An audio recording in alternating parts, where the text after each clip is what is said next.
ঈদের নামাজে যাওয়ার আগে ফিতরা পরিশোধ এবং জাকাতের বিশেষ করে ফিতরা পরিশোধের এই বিষয়টা আর একটু পরিষ্কার করবেন। আলহামদুলিল্লাহ স্যার, এটা খুব গুরুত্বপূর্ণ বিষয়। এক নম্বর হচ্ছে যে আমরা ফিতরার কথাটা আগেও একটা সেশনে বলেছি। ফিতরার উদ্দেশ্য হচ্ছে মৌলিকভাবে দুটো। এক নম্বর হচ্ছে ঈদের দিনে সমাজের অসহায় দুস্থ বঞ্চিত মানুষ, যারা দুর্বল শ্রেণীর মানুষ, তারা যেন ফিতরার অর্থটা গ্রহণ করে ঈদের দিনে আমার আপনার সাথেই ঈদের আনন্দ সমান ভাগে ঈদের দিনে তার কষ্টটা যেন না। দ্বিতীয় হচ্ছে ফিতরার আরেকটা উদ্দেশ্য যে যিনি ফিতরা দিচ্ছেন তার ইবাদত বান্দেগীর ভিতরে ছোটখাটো ত্রুটি বিচ্যুতি হয়ে যেতে পারে। এই ফিতরাটার মধ্য দিয়ে তার ইবাদতের ওই ত্রুটি বিচ্যুতিটা আল্লাহ তাআলা এই ত্যাগের মধ্য দিয়ে গুনাহ মাফ করার একটা সুযোগ। তো ফিতরার অর্থটা কিন্তু জাকাতের অর্থ আর ফিতরার অর্থ, জাকাত কিন্তু সারা বছর দেয়া যায়। জাকাত কিন্তু রমজানে দিই আমরা এই কারণে যে সওয়াবটা বেশি হয়, কিন্তু অন্য সময় দিলে সওয়াব কোনো প্রকারে কম হয় না। তবে জাকাতের অর্থটা সারা বছর দেয়া যায়। আর জাকাতের নিসাবটা একটা বছর সাথে সম্পৃক্ত।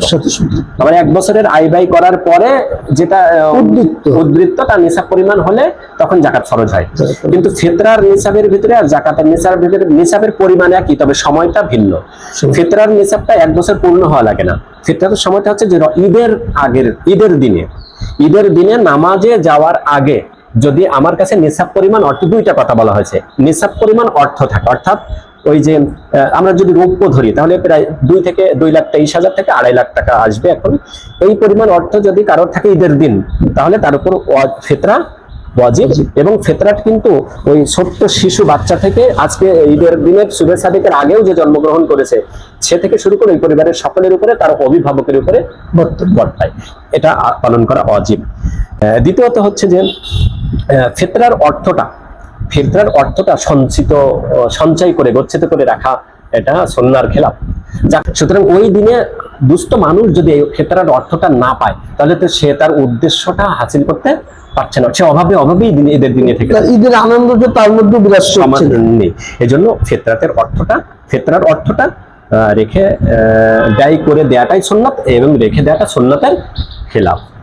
আর জাকাতের ব্যাপারটা বলেছি, ফিতরার নিসাবটা শুধু ঈদের দিনের সাথে সম্পৃক্ত, আর জাকাতের নিসাবটা পুরো একটা বছরের সাথে সম্পৃক্ত। আরেকটা কি যেন একটা বলেছিলেন স্যার, এটা ফিতরার সাথে ঈদের যাওয়ার আগে, ঈদের নামাজে যাওয়ার আগে এটা পরিশোধ করা, এদের নাম পরিশোধ করাটা ঈদের নামাজের আগেই দেয়া। আমার কারোর সাথে আগেই কন্টাক্ট হয়ে যায় যে আমি তাকে ফিতরার অর্থটা দেব এবং তিনি নেবেন, কিন্তু এই মুহূর্তে ঈদের আগে তিনি আমার কাছে পৌঁছাতে পারেন না, অথবা আমি তার কাছে পৌঁছাতে পারি, তার অর্থটা রেখে দিয়ে আমি পরে পৌঁছে দেব। যেহেতু তার সাথে গুরুত্বপূর্ণ একটি বিষয়, খুব গুরুত্বপূর্ণ একটি বিষয় যে ঈদের নামাজের পরেও ফিতরা দেওয়া যায় যদি কিনা আমি ওয়াদাবদ্ধ বা কন্টাক্ট থাকে, তার সাথে কন্টাক্ট হয়ে গেছে, মানে সে অর্থটা আমি তাকে দিব এবং সে নিবেন বলে আমার সাথে কথা হয়ে গেছে, তার মানে ওই ফিতরাটা আমি তাকে দিয়ে দিছি এক প্রকার, শুধু হস্তান্তর হয়েছে ঈদের পরে। হ্যাঁ, তবে ঈদের আগে দিলে সুন্নাহ মাফিক হবে, পরে দিলে কেমন হবে? পরে দিলে ওই সুন্নাতের খেলাফ হয়ে যাবে। যেমন আকিকা, সময়ের ভিতরে দিলে আকিকার সুন্নাত সহ আকিকা পালন হবে, ওই সময়ের পরে দিলে তখন ওটা নফল হয়ে যায়, ওই জরুরত গুরুত্বটা তখন আর।